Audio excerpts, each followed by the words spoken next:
அவர் எப்படி முதலமைச்சர் ஆனாருங்கிற வரலாறு அவராக சொல்கிறதுனால தாங்க அதை தான் நம்ம கூத்தெல்லாம் சொல்ல வேண்டியது இருக்குது.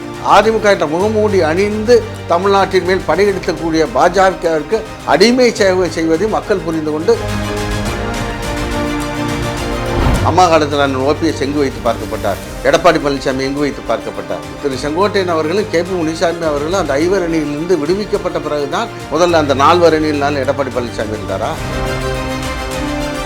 ஒவ்வொரு காலகட்டத்தில் சூழலுக்கு ஏற்ப அரசியல் நிலைமைகள் மாறும், அவருடைய இடங்களும் மாறும். அதிமுக இருந்தவரை நான் எந்த தியாகத்துக்கும் தயார், எந்த எதிர்பார்ப்புல கட்சியுடைய எதிர்காலம் வந்து இணைப்புக்கு இணைந்தால்தான் வலுவான திராவிட முன்னேற்ற கழகத்தை எதிர்க்க முடியும் என்று வெளிப்படையாக சொன்னார். அதற்கு பிறகு எடப்பாடி பழனிசாமி வந்து முடியவே முடியாதுன்னு சொன்னால் அவர் உத்தராட்ச கோட்டை போட்டு மவுண்ட் ரோட்டில் வந்து திருவடி தூக்கிட்டு திராவிட இயக்கம் வந்து ஒரு நீதி கட்சியிலிருந்து 1916 நீதி கட்சியிலிருந்து அதனுடைய நீட்சி அதை அழிக்க வரக்கூடிய சக்திகள் தமிழ்நாட்டை காப்பாற்றுவதற்கு ஒரே தளம், ஒரே இயக்கம் திராவிட முன்னேற்ற கழகம் என்பதை உணர்ந்து இன்றைக்கு எங்கள் தலைவரின் தலைமையை ஏற்று வந்திருக்கிறார். இப்போது புதிய அறிமுகம் ஆச்சி ஹோட்டல் சாம்பார் 50 கிராம் ரூபாய் 20 மட்டுமே. ரெட் நூல் தமிழ் நேயர்கள் அனைவருக்கும் வணக்கம். இன்று நாம் சந்திக்க போகும் சிறப்பு விருந்தினர் திமுக செய்தி தொடர்பு துணைத் தலைவர் முன்னாள் சட்டமன்ற உறுப்பினர் மரியாதைக்குரிய திரு சுப்பரத்னம் அவர்கள். சார் வணக்கம். வணக்கம். அதிமுக சார்பாக என்ன சொல்றாங்கன்னா, இங்க பாருங்க, அவர் நம்பர் 1ல இருந்தாரு. ஒருவேளை எடப்பாடி பழனிசாமி அவர்கள் 2022 நான் பொதுச் செயலாளர் ஆனேன் அப்படின்னாலும் அவர் நம்பர் 2ல வச்சிருப்பாரு. இன்னைக்கு திமுகவுக்கு போனதுக்கு அப்புறம் அவர் உரிய செல்வாக்கு இருக்கான்னு கேட்குறாங்க. ஸ்டாலின், உதயநிதி ஸ்டாலின், துரைமுருகன் அதற்கு அடுத்து தான் அவர் இருந்தாலும் இருக்கலாம் அப்படின்னு சொல்றாங்க. அது வந்து சார் ஒரு இயக்கம் நாங்கள் வந்து முதல்ல அனைத்து இந்திய அண்ணா திராவிட முன்னேற்ற கழகத்தில் அப்போ எல்லாத்தையும் ஒப்பிடலாமா? அம்மா காலத்தில் அண்ணன் ஓபிஎஸ் எங்கு வைத்து பார்க்கப்பட்டார், எடப்பாடி பழனிசாமி எங்கு வைத்து பார்க்கப்பட்டார், முதல்ல அந்த 4 அணியினாலும் எடப்பாடி பழனிசாமி இருந்தாரா? அம்மா காலத்தில் வந்து எப்போவுமே சீனியர் லீடர்ஸ் ஒரு 4 அணின்னு வச்சுருப்பாங்கல்ல, 5 அணின்னு வச்சுருந்தாங்கல்ல. Until mister KP Munisamy was dropped, he was not even part of the 5 அணி ஆர் 4 அணி. சொல்கிற புரியுதுங்களா? எனவே அண்ணன் இது திரு செங்கோட்டையன் அவர்களும் கேபி முனிசாமி அவர்களும் அந்த 5 அணியிலிருந்து விடுவிக்கப்பட்ட பிறகுதான் அதில் ஒருவராக சேர்த்துக்கொள்ள வேண்டும் என்ற அடிப்படையில் அன்றைக்கு 4 அணியில் ஜெயலலிதா, அடுத்து அண்ணன் ஓபிஎஸ், அடுத்து அண்ணன் நத்த விஸ்வநாதன், அடுத்து அண்ணன் வைத்தியலிங்கம் இருந்த நிலையில் அண்ணன் நத்த விஸ்வநாதன் அவர் சொன்னார், அம்மா வந்து செங்கோட்டையன் போயிட்டார், அந்த சமுதாயத்தில் ஒரு ஆளை போடலாம், அந்த இவரை எடப்பாடி பழனிசாமியை போடலான்ட்டு அப்படி திணிக்கப்பட்டவர் தான். எனவே வந்து ஒவ்வொரு காலகட்டத்தில் சூழலுக்கு ஏற்ப அரசியல் நிலைமைகள் மாறும், அவருடைய இடங்களும் மாறும். இன்றைக்கு ஓபிஎஸ் அவர்கள் அதிமுகவில் இருந்தவரை நான் எந்த தியாகத்துக்கும் தயார், எந்த எதிர்பார்ப்புல கட்சியுடைய எதிர்காலங்களில் இணைப்புக்கு இணைந்தால்தான் வலுவான திராவிட முன்னேற்ற கழகத்தை எதிர்க்க முடியும் என்று வெளிப்படையாக சொன்னார். பலரும் சொன்னாங்க, இப்படி வந்து ஒரு ஒருங்கிணைப்பாளர் இல்லை ஒரு இவர் ஏன் இவ்வளோ தூரம் இறங்கி போகிறாருன்னு. ஆனால் கட்சியின் நலன் கருதின்னு சொன்னார். அதற்கு பிறகு எடப்பாடி பழனிசாமி வந்து முடியவே முடியாதுன்னு சொன்னால் அவர் உத்தராட்ச கோட்டையை போட்டு மவுண்ட் ரோட்டில் வந்து திருவடி தூக்கிட்டு இது பாடிட்டாள் வேற, பஜனை பாடிட்டாள் வேறா. ஒரு 40 ஆண்டு காலம் அரசியல் இருந்தவர். எனவே அவருடைய என்னன்னா, நாங்கள் இப்போ வெளிப்படையாக நான் டிபேட்டில் சொன்ன மாதிரி அவர் நடத்திய ஆலோசனை கூட்டத்தில் நான் எடுத்து சொன்னது போல், அண்ணா நாம் இருக்க வேண்டிய இடம் திராவிட முன்னேற்ற கழகம் தான். அதை எப்படி நியாயப்படுத்துவது என்றால், தந்தை பெரியாரும் பேரறிஞர் அண்ணாவும் எந்த லட்சியத்திற்காக அதாவது நான் உங்கள்கிட்ட சொன்ன மாதிரி திராவிட இயக்கம் வந்து ஒரு நீதி கட்சியிலிருந்து 1916 நீதி கட்சியிலிருந்து அதனுடைய நீட்சி உங்களுக்கு திராவிட கழகமாக, திராவிட முன்னேற்ற கழகமாக, பிறகு எம்ஜிஆர் வந்து அனைத்து இந்திய அண்ணா திராவிட முன்னேற்ற கழகம் இப்படி உருவானது. இது வந்து தந்தை பெரியாரும் பேரறிஞர் அண்ணா அவர்களுடைய லட்சியங்களையும் அந்த சித்தாந்தங்களை மையப்படுத்தி தான். எனவே அதனுடைய தாய் வீடாக இருக்கக்கூடிய நாம், திராவிட இயக்க சித்தாந்தத்திலே ஊறி வளர்ந்த நாம், ஒருவேளை இங்கே வந்து எடப்பாடி பழனிசாமி நம்மளுக்கு தலைமை ஏற்புடையதாக இல்லை என்று முடிவெடுத்து விட்டோம். எனவே நாம் இந்த லட்சியங்களை காப்பாற்றுவதற்கு உரிய இடம் இன்றைக்கு திராவிட இயக்கங்களின் தாய் வீடு திராவிட முன்னேற்ற கழகம் தான்.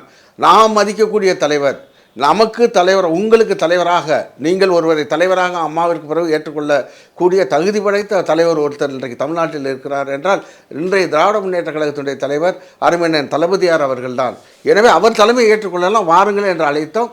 அவர் வந்து சூழலின் காரணமாக நாங்கள் முன்னாடி வந்தால் அவங்க வந்து எல்லாத்தையும் ஆராய்ச்சி பண்ணி பார்த்து, ஓகே இனி வந்து டயத்தை வேஸ்ட் பண்ணுறதுக்கு பதிலாக நான் வந்து திராவிட முன்னேற்ற கழகத்தில் இன்றைய நம்முடைய தமிழ்நாட்டின் முதலமைச்சர் கழகத் தலைவர் அவருடைய தலைமையில் இணைந்து வட இந்திய படையெடுப்பு இலிருந்து, மதவாத சக்திகளிலிருந்து, சமூக நீதிக்கு எதிரான அந்த சித்தாந்தவாதிகள் இருந்து மனு தர்மத்தை அரசியலமைப்பு சட்டத்துக்கு பதிலாக மனு தர்மத்தை மையப்படுத்தி ஆட்சி நடத்த முயற்சிக்கக்கூடிய அந்த தீய சக்திகளிலிருந்து ஏன்னா சமத்துவத்தை, சமநீதியை, பெண்ணுரிமையை, என்ன தீண்டாமை ஒழிப்பு, இப்படி இந்த சித்தாந்தங்களை காப்பாற்றுவதற்கு, அதை அழிக்க வரக்கூடிய சக்திகளிலிருந்து தமிழ்நாட்டை காப்பாற்றுவதற்கு ஒரே தளம், ஒரே இயக்கம் திராவிட முன்னேற்ற கழகம் என்பதை உணர்ந்து இன்றைக்கு எங்கள் தலைவரின் தலைமையை ஏற்று வந்திருக்கிறார்.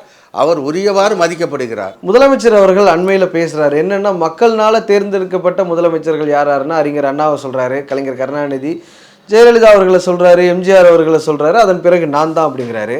இப்போ அந்த இடத்துல யார் அட்டாக் பண்ணுறாருன்னு பார்த்தா எல்லாரும் நினைப்பாங்க இபிஎஸ். ஓபிஎஸ் அப்படி தானே முதலமைச்சர். இபிஎஸ் மட்டும் தானே. ஓபிஎஸ் வந்து தன்னை என்ன இடத்துலையுமே நான் முதலமைச்சர் ஆனவன்னு மார்தட்டிக்கிறதே இல்லை. ஆனால் எடப்பாடி பழனிசாமி தான் அவர் எப்படி முதலமைச்சர் ஆனாருங்கிற வரலாறு அவராக சொல்கிறதுனால தாங்க அதை தான் நம்ம கூத்தெல்லாம் சொல்ல வேண்டியது இருக்குது. சொல்ல புரியுது. உண்மையிலே வருத்தமாக தான் இருக்குது.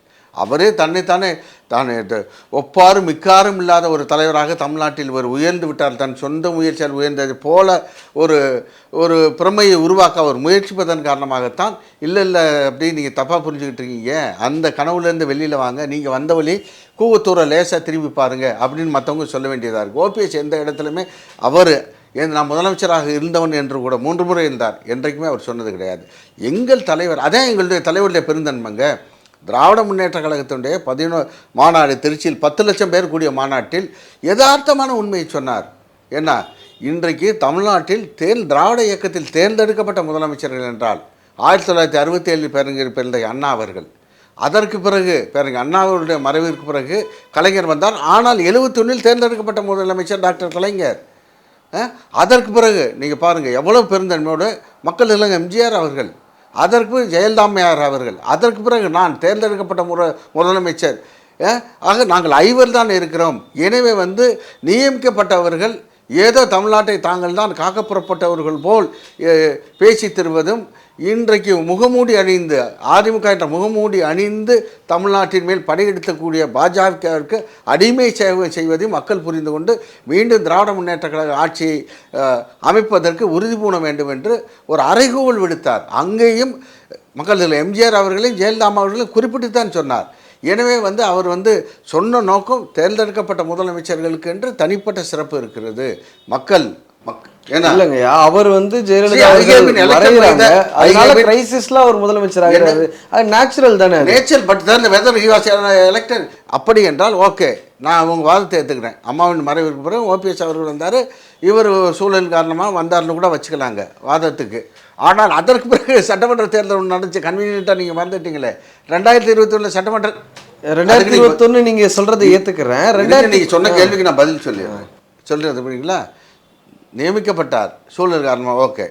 ஏன்னா ஆனால் அதற்கு பிறகு 2021 நான் அது ஓபிஎஸ் வேணாம் முதலமைச்சர் வேட்பாளர் அறிவிக்காமல் நம்ம தேர்தலில் சந்திப்போம், உங்களுக்கு நல்ல பேர் இல்லை, எடப்பாடி பழனிசாமி முன்னிறுத்தினா நிச்சயமாக தோல்வி தான், சரி வராதுன்ட்டு தெரியுங்களா. யார் முதலமைச்சருங்கிற விவாதமே அன்றைக்கு 10-15 நாள் நடந்துச்சு தெரியுங்களா. அமைச்சர்கள் மாறி மாறி பேச்சுவார்த்தை நடத்தி அப்புறம் சரி அன்றைக்கு கட்சியை காப்பாற்றுங்கிற சொல்ல அதே ஓபிஎஸ் அண்ணாவில் தான் அவர் பேரை முன்மொழிந்தார் முதலமைச்சர் வேட்பாளராக. முன்மொழிஞ்சார்ல, மக்கள் மன்றத்துக்கு போனார்ல. திராவிட முன்னேற்ற கழகத்தின் சார்பில் எங்கள் தலைவர் அண்ணன் தளபதியார் அவர்கள் தமிழ்நாட்டின் முதலமைச்சராக தளபதியாருக்கு வாக்களிங்கள் என்று திராவிட முன்னேற்ற கழகத்தில் வாக்குகள் கேட்டார். சொல்ல புரியுங்களா. அனைத்து இந்த அண்ணா திராவிட முன்னேற்ற கழகத்தில் அன்றைக்கு எடப்பாடி பழனிசாமியை முதலமைச்சராக வாக்களிங்கள்னு கேட்டாங்க. மக்கள் யாருக்கு ஓட்டு போட்டாங்க? தளபதியாருக்கு தானே போட்டாங்க. ஹி வாஸ் ஸ்கொயர்லி ரிஜெக்டட் தானங்க. எனவே அவர் மக்களால் ஒரு முறை போனார். Seeking the mandate of the public, he had gone to the public, but people had squarely rejected him, outrightly rejected him. Then where does the question arise that he was an elected chief minister? ஐயா 10 வருடங்களுக்கு அப்புறமும் 75 இடங்களை அவர் ஜெயிக்கிறாரு. பிரதான எதிர்க்கட்சியோட are you convinced or not? நான் சொன்ன பதில் உங்களுக்கு அவர் தேர்ந்தெடுக்கப்பட்டார், அதுக்கு நீங்கள் பதில் சொல்லுங்கள். now that I am asking you whether he is an elected chief minister, சொல்லுங்கள், அதுக்கு பதில் சொல்லுங்கள். இல்லைங்க, அவர் மக்களால் தேர்ந்தெடுக்கப்பட்ட முதல்வர், அதுக்கு பதில் சொல்லுங்கள். நீங்கள் கேட்ட கேள்விக்கெல்லாம் நான் பதில் சொன்னேன்ல, ஏன் சொல்ல மாட்டேங்கிறீங்க? நீங்கள் ஆங்கர் இம்பார்ஷியலாக இருக்கணும், நடுநிலையாக இருக்கணும், சரிங்களா? Okay, let it be. ஏன்னா அதனால் வந்து தேர்ந்தெடுக்கப்பட்ட முதலமைச்சர் பட்டியலில் வந்து நீங்கள் வந்து எலெக்ஷன் வெப்சைட்டை எடுத்து பாருங்கள், ஆளுநர் மாளிகையில் பதவி எடுத்த அந்த பட்டியலை எடுத்து பாருங்கள், பொது தேர்தலிலிருந்து தேர்ந்தெடுக்கப்பட்ட முதலமைச்சர்னு பாருங்கள். இந்த 5 பேர் தான். அது திராவிட இயக்கத்திலிருந்து வந்த தலைவர்கள். பார்க்கலாம் சார். ரொம்ப நன்றி நேரங்களுக்காக நேரம் தந்து நேர்காணல். நன்றி யாரும். இப்போது புதிய அறிமுகம் ஆச்சி ஹோட்டல் சாம்பார் 50 கிராம் ரூபாய் 20 மட்டுமே.